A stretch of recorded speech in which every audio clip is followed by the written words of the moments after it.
This Saturday morning action cartoon review comes from Raymundo. Thank you for the request. So, it's time to review Mortal Kombat Defenders of the Realm. Now, to start off by saying this, I'm a huge fan of Mortal Kombat. It's practically my favorite fighting game franchise of all time. When it came down to the characters and the over-the-top of violence it brought back in the 90s, Mortal Kombat was one of a kind. The Mortal Kombat franchise has had a lot of adaptations when it came to films, card games, and several TV series.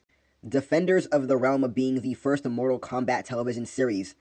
Now, you may think it's practically a terrible idea to making a children's cartoon out of a series that's notorious for its extreme violence and was instrumental in making the rating system happen.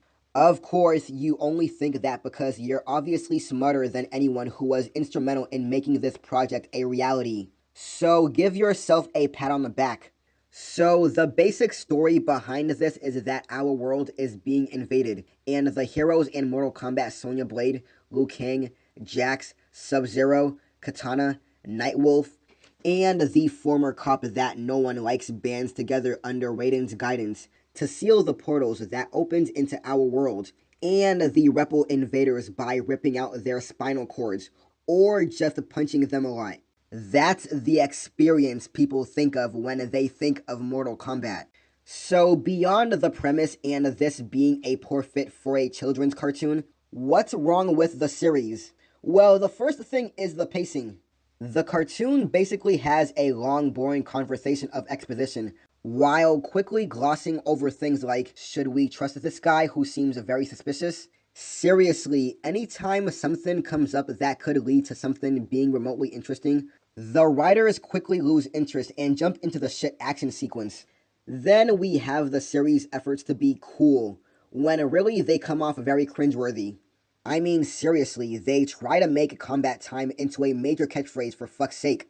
And if you thought wearing the other people's outfits and just relying on them having no security was a stupid strategy, this cartoon gave us gems as run directly at the crocodile robots and punch them. And let us not forget the nice wholesome lessons that Mortal Kombat had to teach us. Like how much leverage and force you need to tear someone's jaw off, or there's the lazy tepid stuff you could get out of this cartoon. Like that, teamwork is good, or that being evil or stubborn can make you immortal. Wow, thank you, Defenders. That was a great lesson for the little kids. Then we get to the characters, and boy are they all bland. Take the most generic superheroes and villains you can think of, cover them in a facial matter, and leave them to rot for a couple of decades. And you've got yourself a phasmal of the characterization of this cartoon. I mean, seriously, it doesn't even have the decency to basically be consistent. You get Raiden flip-flopping whether or not he'll actually fight, and Nightwolf deciding whether or not he needs to rely on his instincts more, and his machines less go back to the way things were, and never go back to the way things were. Then we get to the art style. I don't know if there's time to actually cover everything wrong with the art style without going on for a long time, but I'll try to cover the big issues. First off, the facial expressions in this barely change. Everyone has their default look that stays largely stagnant, and it results in a lot of situations where the expressions don't match what's happening. Secondly, the action sequences are shit. They're just very slow and deliberate. So when you get a scene where someone will take a hit, they slowly fall back like a wrestler terribly selling a move, and they forget that they were supposed to get knocked out. And plus the backgrounds are very lazy too.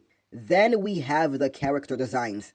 Most of the characters in this have their novels exposed, but none of them have their novels. For that matter, a bunch of guys have their chests showing, none of which have nipples. It's like looking at really badly made dolls. Then we get to Katana's boob situation. Instead of using her Mortal Kombat 2's design, they decided to give her a toned-down version of Mortal Kombat 3's boob window. But instead, they decided to do it without showing any of her actual breath through it. Are Katana's boobs supposed to be triangular and pointing off to each side? In all fairness, they did get some people who can act. I mean, Cree Summers is in this, who was the voice actor for Penny Gadget, Elmra Duff, Hyena, and She-Hulk. Unfortunately, the director seems to have given them all extinct instructions not to show emotions or act. And the film is supposed to be a follow-up to have some stellar music. So you'd think that'd be one thing they'd be able to get right, and they just didn't. For my final verdict of Mortal Kombat Defenders of the Realm, it's an outright bad cartoon. It's a cartoon that took the idea that was already a bad idea to begin with, and did everything wrong when executing it. And to me, it's a surprise this show managed to have 13 episodes. Mortal Kombat Defenders of the Realm gets a 4.6 out of 10.